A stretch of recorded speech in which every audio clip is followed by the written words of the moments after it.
welcome. Oh, sorry, I got the music going, still going. There you go. On to the next song. Hello and welcome. Before we begin, I would like to acknowledge that Banyen Books is on the unceded territory of the Coast Salish people, including the Musqueam, Squamish, and Tsleil-Waututh nations. My name is Jacob Steele, Events Coordinator for Banyen Books Sound. Banyen is Canada's leading bookstore in spirituality and healing for 50 years. The store is open for in-person browsing, and we also have easy-to-use web store where you can order online, and Banyen will ship the books to you wherever you are. Just visit banyen.com. Welcome to today's event with Sadie Radinsky, author of Whole Girl. If you have questions during today's event, just type them into the chat, and Sadie will be responding to questions as she goes along. So I wanted to just let you know that I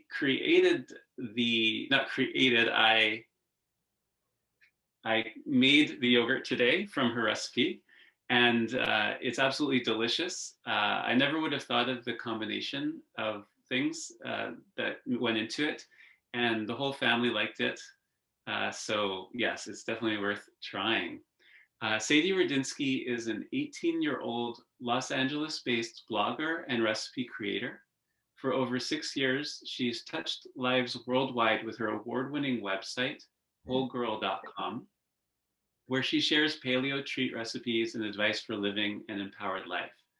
She has published articles and recipes in national magazines and other platforms, including Paleo, Shape, Justine, Mind Body Green, and the Primal Kitchen Cookbook.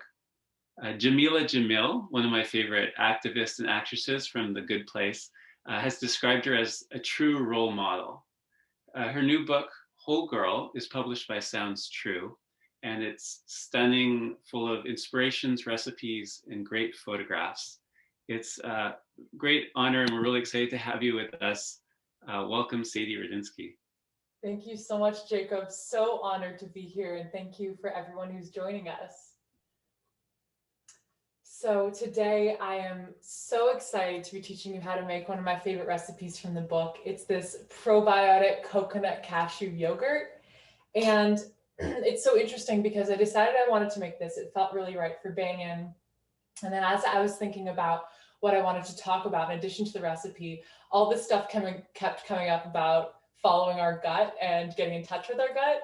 And I think that's not a coincidence because this yogurt is actually amazing for our gut health because it's full of fermented goodness and probiotics. So we're going to make the yogurt. I'm going to walk you through it step by step, and then we're going to have a little talk, especially about listening to our gut.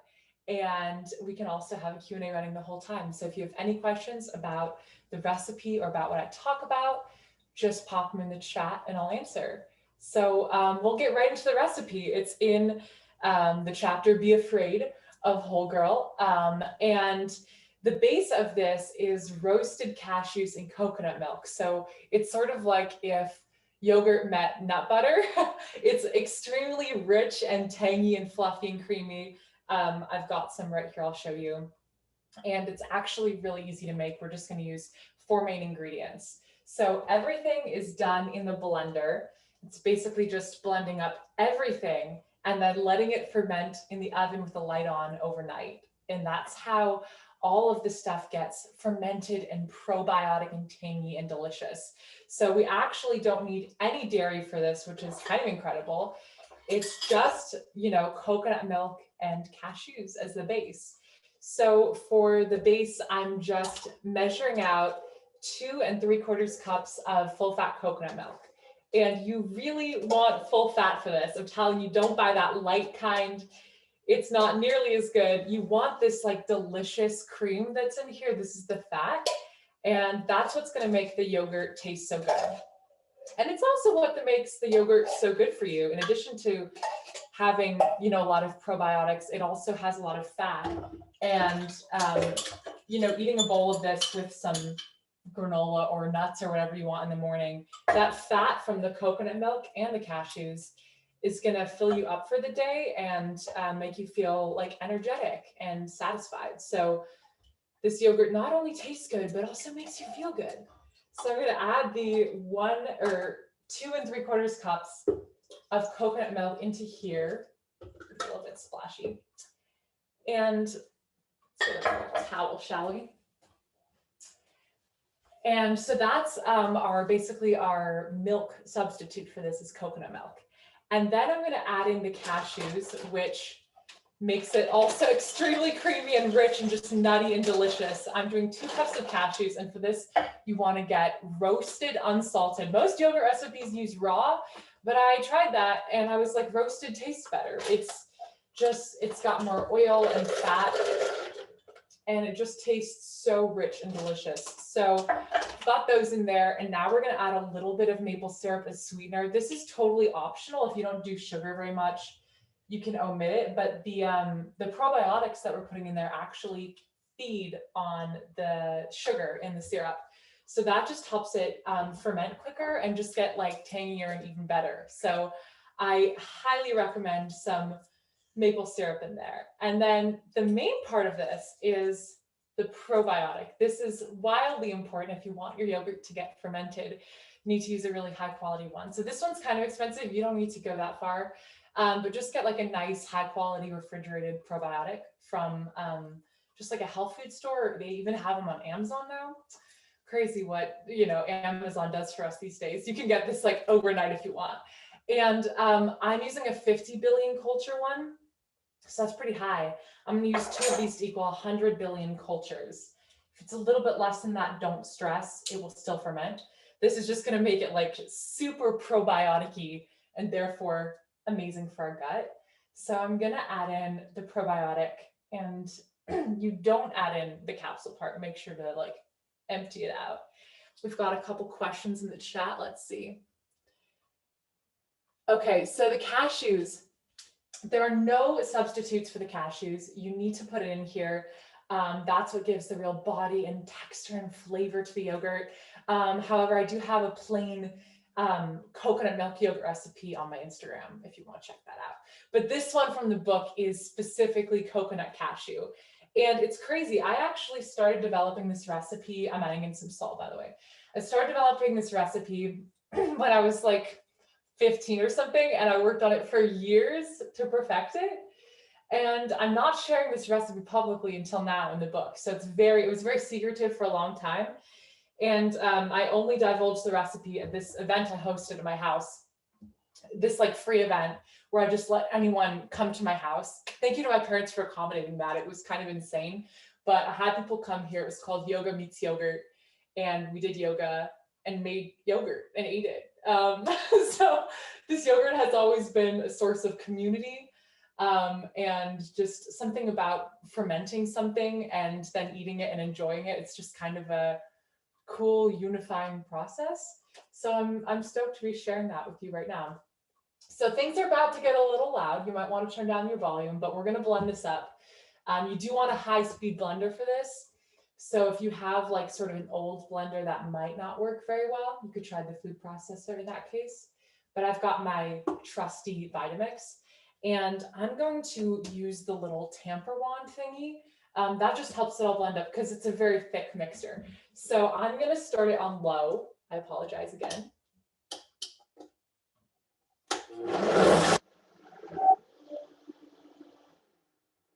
Okay, so I'm going to make it a little bit lower, and you just want to get the cashews ground down until they form sort of a nut butter, so that your yogurt's not chunky. You want it to be super silky and smooth. So give me a sec.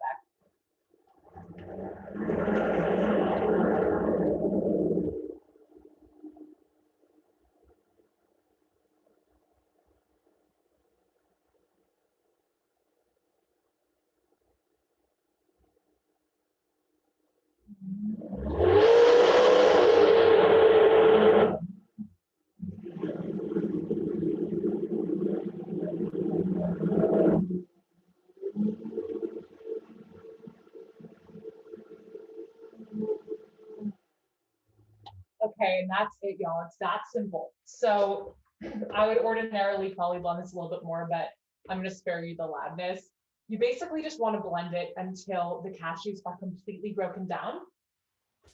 and you're left with just this silky smooth mixture. So to answer the questions in the chat, it's not a full 2 cans of coconut milk. It's actually 2 3/4 cup. So it's not quite, it's more like a can and a half. But I make sure to use canned full fat coconut milk, not the kind in the carton, because again, this one has all the fat, which is the good stuff. So after you've blended it up and it's silky smooth, you're going to want to sterilize a big mason jar. And I love doing it in these. We drink out of these, like we drink water in here. We have so many of these. So they're super convenient, but you can use whatever you want. The main thing is that you want to get it sterilized, because that's what's going to allow the probiotics to grow. And you don't want any like weird bacteria to get up in there, because then after your yogurt's done fermenting, you're going to open it and there's going to be like some creature in there. You don't want that. So make sure to sterilize it. I did this one with some really hot water and soap. But I recommend doing it with just boiling water in the sink. Just carefully pour in the boiling water and then let it cool down to room temperature. And I think the boiling water is nice because that way you're not worried about any soap getting in there, but it's pretty low key. Don't stress about it too much. You just want to get it sterilized and then bring it to room temperature so that you don't heat up the probiotics. So when you're working with like probiotics and fermenting things, it's really all about keeping the probiotics stable so that they can ferment and colonize and make their bubbly, tangy goodness. So you don't want it to get too hot or too cold. And if you're looking at, yogurt recipes online, there's an old wives' tale that touching metal onto the probiotics will like deactivate them, but I haven't found that to be true. So don't worry too much about it. Just make sure your jar is cooled off, pour that mixture in, and then we are going to get a little piece of cheesecloth, or you can use a dish towel, anything like that. And you're going to add a rubber band. And then we're going to set this to go ferment. So this is extremely easy, as you've just seen. I basically blended everything up. And now this is going to ferment. And in order for it to ferment, we need to create a warm, loving, nurturing environment for the probiotics. Just like us, we need to be able to, if we want to grow and cultivate new things, we need to feel safe and warm and loved. So we're going to give that environment to this yogurt today. And to do that, I like to pop it in my oven with just the light on. So don't turn on your oven. That will kill the probiotic. You want to just put the oven light on. And what that does is it gives it some heat so that it stays warm and cozy. And it can ferment because the probiotic wants the heat to ferment. So pop it in your oven with the light on. If you don't have an oven light, ours actually broke. So for my birthday, I got this amazing, like folding fermentable, like sort of proofing drawer thing. If you have that, that's awesome. You could even use a yogurt maker. If you don't have that and your oven light doesn't work, I would say put it in the warmest place in your house possible. You could even put it on like an electric heating pad wrapped in towels. Really just make it cozy in there. You don't want it to exceed 100 degrees because that will kill the probiotics, but give it a warm environment. And if you're in a really cold place, I would say maybe try to put some lights on it, anything you can do to keep it warm. So you're going to pop this in the oven with the light on or your other cozy place for 16 to 24 hours. And you really can customize this, which is the magical thing. So Jacob did his for the full 24 hours and it turned out super tangy and delicious. That's amazing. It gets even fluffier the longer you ferment it because these bubbles grow. It's magical. But if you want it a little bit less tangy, you can do like 16, 18, 20 hours. Pick your choose. You can just sort of get a spoon in there after about 16 hours and taste it, and then leave it in there longer, depending if you want it tangier or not. So it's pretty linear. The amount of time you leave it in just makes it tangier. So you get to choose. Let me just look at this. Okay, there are some Insta Pot questions. I don't have an Insta Pot. I'm not as cool as you, whoever asked that. But if you do have an Insta Pot, I would say try it. That's like, I think you can get a pretty low warm temperature on there. So definitely try that. Tell me how it goes. And the cheesecloth, honestly, I'm not quite sure what purpose it serves. That was in I just did it in all the testing of this recipe I've done. I think what it does is it prevents like particles from getting in and stuff, but you don't want to put like a lid on here, because then that will somehow hinder the fermentation process in a reason unbeknownst to me, but I'm sure some yogurt aficionados out there know it. But I say just do the cheesecloth. If you don't have it, you can use a dish towel, but you want to sort of cover it up somewhat, but still letting in air. I think that's the thing. You need a little bit of ventilation in there. When I was trying this recipe, what was my inspiration? I have always been fascinated by fermenting things. I just love creating something and then setting it aside and watching it grow. I tried sauerkraut. That was pretty challenging. I've recently gotten into sourdough, as I'm sure you all have as well. But yogurt to me was just like pretty special, because I love yogurt. I love eating it for breakfast with different things. And I love the idea of being able to make it myself. I think there's something super satisfying about just blending up a bunch of ingredients and then letting it sit, and then it literally growing these like organisms. That's what happens when you put the probiotic in it, is it literally creates like this colony in a delicious, not a gross way, but it multiplies and it ferments and it becomes something completely different. I think the transformation from cashews and coconut milk to tangy yogurt was just like pretty magical. And it was fun to test it for years, because it's just fun to like perfect something and to work on it for a while until it's just right. And I'm excited I can finally share it with you guys, because I had been keeping it secret for like years and years. So it's very fun to be able to finally share it. All right, so we are going to pop this in the oven with just the light on to ferment for our 16 to 24 hours. And I'm going to pop it in here.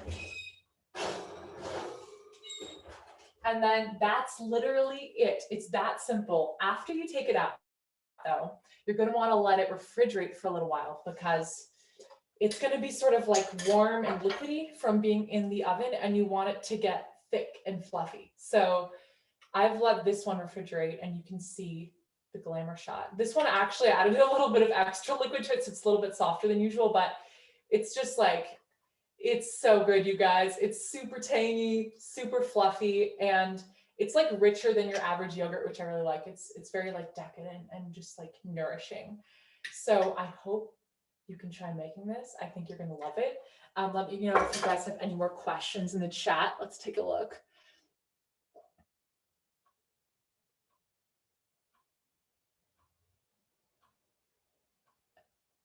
Okay, amazing. So that is 2 capsules of probiotic. It's about a 1/4 teaspoon salt. And then once you're done chilling it, you're gonna just store it in the fridge, and you can store it basically indefinitely. I think it might go moldy eventually, but it is made of probiotics. So sort of like cheese, I think it's meant to keep for a while. It might get tangier as you go along, but honestly, it never lasts that long in my house. So everyone always asks how long something lasts. I'm like, I don't know, it's gone in like a second with my family. So I'm sure a week would be fine. It's just going to get bubblier and more delicious. It's already like getting all these extra bubbles. It's incredible. And yes, you can add vanilla. Okay, so I absolutely love adding vanilla. In fact, when I made this one ahead of time, I added about a tablespoon of vanilla to it. I think vanilla is amazing because it makes everything taste sweeter than it is without adding sugar. And also just vanilla yogurt with like cashew and coconut, it's just the best. So definitely add vanilla extract. You can add anywhere up to a tablespoon, really as much as you want. And yeah, some folks have been asking lately if you can add fruit to yogurt. I would say don't add it into the blender because the fermented fruit, I can't guarantee that that will taste good. But I would say after you're done making it, add in some fruit, or you can do what I did in the book, which is sort of make a compote out of frozen berries, pop it in the bottom of the jar, and then put the yogurt in it, and it's like a parfait. So I would add the fruit after, but you can add anything else into you can have vanilla, cinnamon, cacao would be amazing. I've seen some like really expensive $500 like cacao coconut yogurt at the store lately. you can make that, but for much cheaper. So feel free to add in whatever your heart desires, as long as it's not like a fruit or something. And then when you serve it, you can serve it with literally anything. I'm a huge fan of berries, frozen berries, cacao nibs, peanut butter, cereal, granola, anything. Also, if you don't do vanilla and you make it more savory, you can like pop it on top of some curry or like, I don't know, some other food that likes yogurt on it. It's very, very versatile. And it's already kind of sweet from the cashew and coconut, so you don't really need to add that much other sweetener. Yeah, definitely. I would say don't add any fruit while you're fermenting it. Add that in afterward, or just when you're serving it. Okay, so yeah, so the amount of probiotic is 2 capsules, but it really depends on the amount of capsules depending on the amount of cultures in your probiotics. So I would try to get 100 billion probiotics, but that can get kind of pricey. So if you need to do like 40, 50 billion, that should totally work. Just add however many capsules you need to equal that amount of cultures. So I think 50 billion, you'll be golden. And the salt was just a 1/4 teaspoon. Honestly, every recipe has a 1/4 teaspoon of salt in it, and I'm not quite sure why. I don't really get what the difference would be if you did a 1/4 teaspoon or nothing, but my hunch is that it just like subtly offsets the natural sweetness of the ingredients already in something and just adds a little bit of body. So if you don't want to add salt, no worries, you'll be fine. But I do think it adds a little bit extra flavor into things. And salt is always good, and it's so good for you, so might as well, right? Yeah, adding vanilla in does not affect the fermentation. Very like perceptive of you though to ask if the alcohol from it would. I feel like you know more about yogurt than I do, but I did it and this tastes delicious and fermented, so no worries. You can definitely add vanilla. I think you could also add some like nutmeg or cloves. You could just get like super creative, add like a little bit of a bunch of different spices and stuff. That could be pretty cool. So yeah, feel free to go wild, you know, live life. All right, yeah, so that's basically on the yogurt, I guess. We're just gonna store this in the fridge, put a lid on your jar. You don't need cheesecloth anymore once it's done. Put your lid on and then eat it with whatever you want. Yes, you can definitely add cocoa. That would be amazing. I think anything that's not from the vegetable kingdom that you're adding into the fermentation will be fine. Yeah. So, and I say just play around with it. I mean, that's the funnest thing to me about cooking is just like testing everything. And I've already created the base recipe for you. So then I feel like you can just kind of go wild and just play around with it. I think that's just so much fun. Like once you have the base of any recipe, it's kind of like freeing to just explore with it and add different flavors. So yeah, I really encourage that if you want to play around with it. So I think we've answered. If you guys are good on the yogurt part, we can move on to like more of a chit chat. If you have some tea, something cozy, we can talk. So yeah, looks like we're good on the yogurt. There's a question in the comments about for young women, how can you make friends with food? How can you sort of shift your perspective on food as a young woman? I think that's a really good question. That's something I tackle a lot in Whole Girl.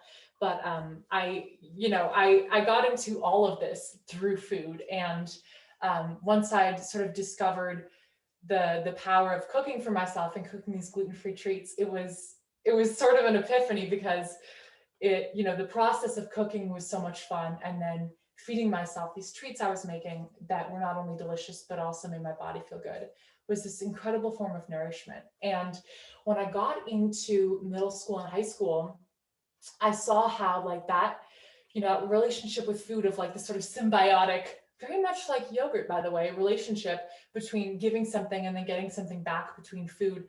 That wasn't the common relationship with food, because our society is just constantly pummeling with girls with just like such negative messages about food, about how we should feel ashamed about eating or insecure about it, or just that we should deprive ourselves in general.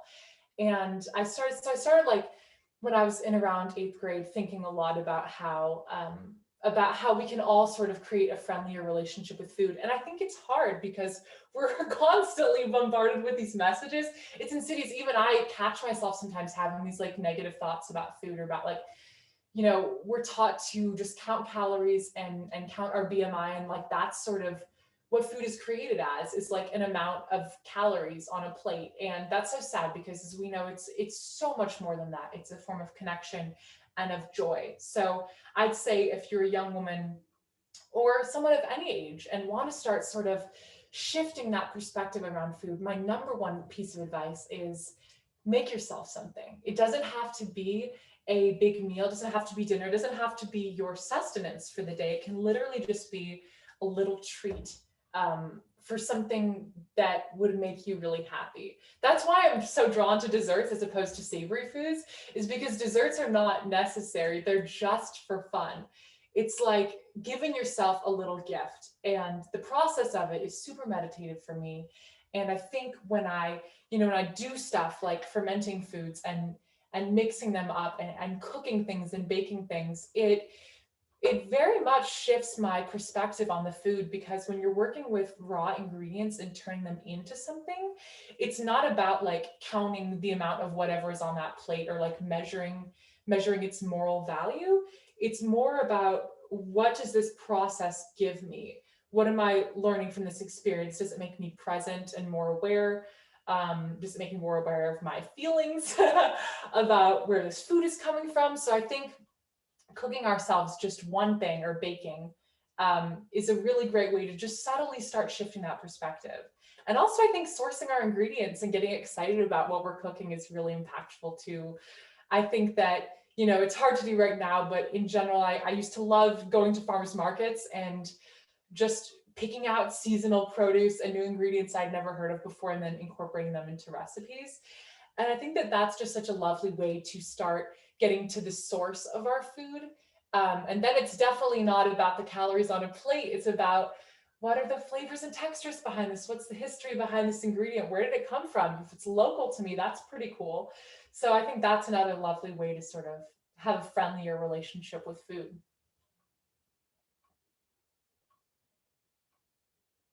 Okay, so there are some awesome questions in the comments. I'm just reading really quick.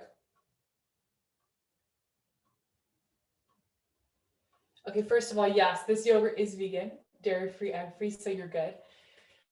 And for a friend who's should be on a diet. It's so interesting. I think so much of the language around food is so much about deprivation and about scarcity. It's what I sort of started realizing in high school, was that all of the messaging we received around food was about what we should subtract, and how changing our diets and sort of diminishing the amount of food we were eating, or the kinds of food we're eating, like less fat, less sodium. It's all about sort of diminishing ourselves instead of listening to our bodies. And it's interesting, even more and more lately, even after I've read the book, I've started to make more and more connections between the way our culture talks to young girls and teens about food, and the way they make us feel about everything else. Like you mentioned in the comments, there's a lot of shaming, whether it's fat shaming, or shaming for the clothes we have, or shaming for the friends we have, or the emotions we're having. And it's very connected with food, I think, because it's all sort of the idea that we should be overriding our natural instincts, and that we should be following someone else's guidelines for us to diminish ourselves in some way. So, as you asked in the comments, I think that, your friend's diet and current health should be up to them, and it's not for anyone else to decide, what is best.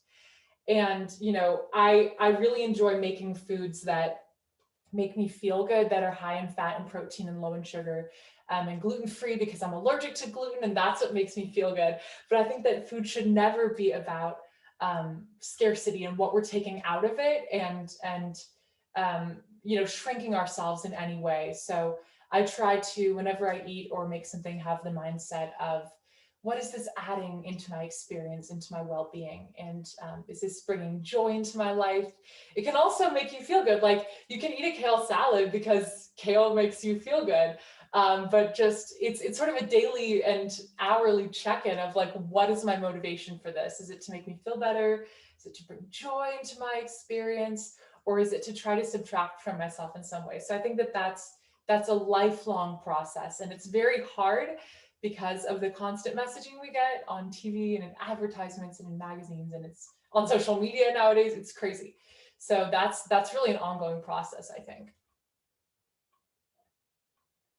So something I wanted to talk about that I'm thinking a lot about lately is how we can get more in touch with our gut, which will soon be much healthier from the probiotics. But like you guys were asking in the comments about diet, I think that it's a very similar thing when we're told as young women to squelch our emotions and to change ourselves in some way. And I think that all of that sort of disconnects us from ourselves and from how we're actually feeling. So it's sort of some quest I've been on for the past 5 years to try to get better at listening to my gut and at following what it says, even if it goes against what someone with authority says is right for me. Because I think that with all of the messaging we receive, like being called bossy, I was first called bossy in the 2nd grade and have been ever since then.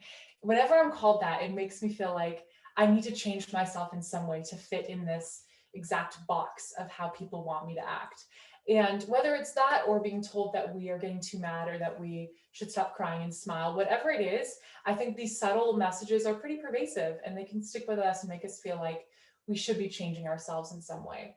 So I think an amazing antidote to that is getting in touch with our gut and learning to get in tune with our body and what we're feeling in the moment, which is really just becoming present and then acting out of that. So I think the first experience I had with that was when I was about 15 and I went to a new yoga class for the first time. I'd already been practicing yoga for a couple of years with my beloved teacher, Sybil, who helped guide the mindful movements here. And her classes were always about getting in touch with your breath. And she always said how your body isn't what matters in yoga. It's not about the shapes that your body is making. It's about your breath moving through your body as you're doing those shapes. So it's about becoming present and here for yourself. But I tried going to this other yoga class in a new studio, and it was the complete opposite. So I got into the first position and I was already trying to modify all of the poses because that's what my teacher taught me was okay to do. So I had my ankles crossed and the teacher was already really mad with me, like right off the bat of the class. I was right in front as always because I'm bossy. And he was already at the get-go, like kind of miffed that I was not following his instructions, like to a T. So he kept coming up and addressing me, and he yanked my shoulder back and it hurt. And I said, "Can you please stop? You're hurting me." And he said, "No, you're not flexible enough." And he yanked my arm again. And this kept happening throughout the class. And about halfway through, I had this sort of epiphany there on the mat. I was like, oh my gosh, this guy doesn't care that what he's telling me to do isn't what feels right for my body. And suddenly my gut clenched up and I got hot. I felt like trapped and my body was physically hurting from what he'd done. And I realized that this wasn't safe to be in this yoga class anymore because I knew that he didn't care about what I was feeling. And I knew in my gut that it wasn't a safe situation and that he just wanted to control me and make my body fit these exact shapes. And I sort of in this moment connected that with all the times that our culture and adults have told us as girls that we should be acting a different way or looking a different way or squelching the way we're feeling in some fashion. And this guy was he was mad that my body wasn't shaping the exact shape that he had envisioned for me in this yoga pose. So I had this moment on the mat and I said, I have to go. And I rolled up my mat and grabbed my things and started leaving the classroom. And it was such a big studio and there were like 50 adults in there and I had to walk all the way to the door. And when I got to the door, he looked back and said, "See you later." And everyone in the class turned around and looked at me. and started snickering and giggling. And I was so embarrassed and just mortified. But when I got out of the yoga studio, I took a breath and I was like, I can finally breathe. And I suddenly felt this really big power, because I realized that I took the orders of my gut and of my body over what some, supposedly old sage, experienced yoga teacher told me to do. And in that moment, I sort of understood that there's such a great power in listening to our gut, and especially in listening to our gut and taking action over what someone else says. Because I think that's something we're so conditioned to do, is to just assume that what someone else says about us is true and it's better for us, and override our natural instincts. So I immediately afterward posted a video about it on social media, and I got hundreds and hundreds of messages like I've never received before, from girls and from teenagers and moms saying that they'd been in that same sort of situation before but hadn't left, because they thought that the person in power was, knew more about their bodies than they did, or that it would just make someone else uncomfortable, so they stayed there. And I thought about, like, oh my gosh, imagine if all of those people who DM'd me, imagine if all of us started listening to our gut instead of what we were told was right for us, and took action based on what we were feeling in our bodies and in our emotions. I think that could be revolutionary. I think that, first of all, we'd stop buying some of the products that these giant corporations market to us to make us feel incomplete, because we know that we are already whole. And I also think that we would take some pretty incredible action globally, because we would be going from a place of intuition and listening to our gut. So anyway, I just wanted to share that, because I've been thinking about it a lot lately. I think that it's really powerful. It's a powerful practice to start as a young girl, but also into adulthood. You could be any age, and still, I think it's an ongoing process of getting better and better at listening to our bodies and following what they say. I think that can sort of grow into every part of our life. Yes, someone said it's our second brain. That is exactly right. I did some research on it for the book when I was writing the chapter, Be Afraid, and it is our second brain. Our gut literally has this sensing system that acts as a brain. It's truly mind-blowing. And this feeds our gut. Listening to our gut and taking action based on that feeds our gut. So there are so many ways to just get it more in touch with it every day. Yeah, and it's so interesting that this experience happened in a yoga class, because it's supposed to be this place of safety and welcomingness, and you feel like that's the one place that you should feel pretty safe, and pretty safe to be yourself. And I think that the reason I sort of got up the gumption to do that was because of the teaching I'd received from my teacher here in the Canyon, my good teacher, because what she always taught us was that yoga was a place for us to be completely present with ourselves. And that's actually when I started getting better at listening to my gut, was when I started my yoga practice around 12 or 13. Because it was sort of the first time where there was some sort of movement I was doing that wasn't about the way my body looked, or my speed or performance in any way. Like, I did dance when I was younger, and I'd never done team sports or anything, but I feel like in dance, a lot of it is about the way you're looking and forcing yourself to override your natural instincts. So yoga was this sort of epiphany, because when I got on the mat, she told the whole class, this is not about the way your body looks. You are not your body. And that, as a tween, was the most revolutionary thing to hear. You are not your body. I was like, what? So the whole practice was about listening to our body, listening to our muscles and our breath and the way they were feeling, but our body is separate from us. That's not who we are. So the asanas, the yoga poses, and the flow of yoga allows our breath to flow through, which allows us to become conscious and aware, but it's not about the body. And that was a pretty revolutionary concept as a girl, and I think for all of us.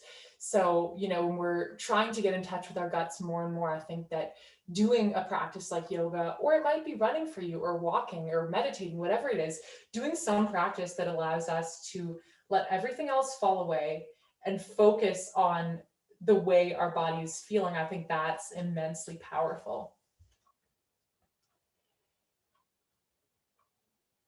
So there's an interesting question about how you know what your gut is telling you and when it's a sign of danger and when it's not. And it's so amazing you asked that, because I wrote in the chapter Be Afraid an entire section on that. Because I think sometimes we get a gut feeling and it's not actually a sign of danger. It's sort of butterflies or something like that. Because whenever I get ready to go on stage in a musical or something like that, I get this crazy tight feeling in my stomach and in my throat, and I get heart palpitations, and it's completely terrifying. And once I get on stage, that goes away, because I think I'm so present that my mental chatter sort of falls away. But that moment right beforehand is always terrifying. And I think that's a different feeling from when you're in a dangerous situation and you need to leave. So I think that sort of making those distinctions is a very hard thing. But I think that's something that can sort of grow from us learning to get in touch with our gut more and more. I have in the book, in that chapter, actually a body scan meditation, which for me is a really powerful way to feel the sensory experiences that are happening in my body without labeling them, but just feeling them. And then when we're out in the world, I think we can sort of do a mini body scan in like 10 seconds and check in with our body and see how we're feeling and see if this feels like a safe situation or not. And in a different chapter of the book, I talk about, I believe it's in Be Unsure, I talk about the power of no. And I think that that's a really, really important thing to learn as young girls into adulthood, is the power of when to say no. And I think that that really comes from getting comfortable with our gut and listening to how it feels.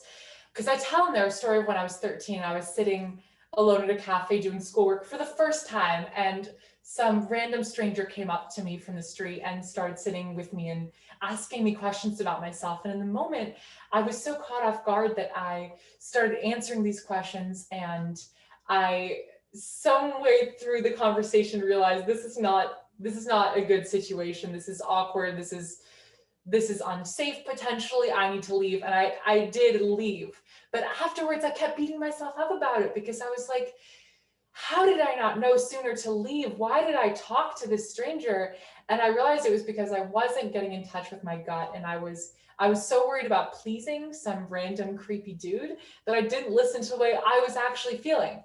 And by the time, a couple of years later in that yoga class, I had grown a little bit and learned that. But that experience sort of made me realize that, it's so powerful to listen to our bodily functions and how we're feeling in a given moment and act based off of that. And it's so hard because, pleasing people is so ingrained in us at a young age, but it's a really cool thing that we can practice just on a daily basis. I say one of the best ways to practice that, to get in touch with how your gut is when you're doing your own yoga practice or running or whatever it is, you can modify things to make your body feel good. So maybe you use some blocks in your triangle pose instead of touching your feet, because that makes it more comfortable for you. So I think there are little things, even just like cooking for yourself, little things we can do for ourselves each day that are sort of tuning into our body's cravings and feelings and listening to them and acting out of that.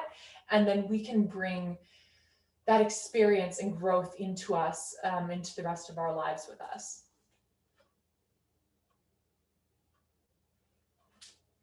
Yeah, so it's definitely, it's interesting. It's interesting with yoga because it really should be about listening to our bodies, but I think in some practices, it's made much more about how the body's looking. Some yoga studios in LA have full-length mirrors, which is just insane to me, because the whole point of yoga is you're getting in touch with your breath and your awareness, and it's not about how you're looking. I think that just promotes us getting out of the yogic state and just into obsessing over our bodies while we're doing yoga, which is the complete opposite of what it should be like. I think also a lot of it is about punishment. Like those hot yoga classes, I had to leave one of those too once because I felt like I was going to throw up or faint or something, because they give you like 100-degree room and make you do these crazy exercises. And some people might enjoy that. But I think that if you aren't someone who enjoys that, you can leave. You can like get in touch with the way you're feeling and be like, okay, this does not feel right. And then you can book it, and that's okay. And it's okay if people snicker. It's completely fine if, you know, the teacher is like literally mad at you. It doesn't matter. I think listening to ourselves is the number one priority. Okay, so we have just about a minute left. The camera's going up. Before this is over, someone wanted to see the full book cover. This is the book cover. And for the last, okay, this is going out now. Okay, yes, thank you all for the sweet comments. I think we will wrap it up now because the camera battery is dying. But thank you all so much for having me and for the awesome discussion. Jacob, I will hand it over to you. Wow, thank you so much, Sadie. That was so inspiring, full of really empowering messages, and the way that you weave together the food and the great recipes with this whole philosophy, it's really inspiring. And thank you all for coming out tonight. And if people want to find you, Sadie, where can they follow you? So my Instagram is Sadie Radinsky. My website is wholegirl.com. And the book is called Whole Girl: Live Vibrantly, Love Your Entire Self, and Make Friends with Food.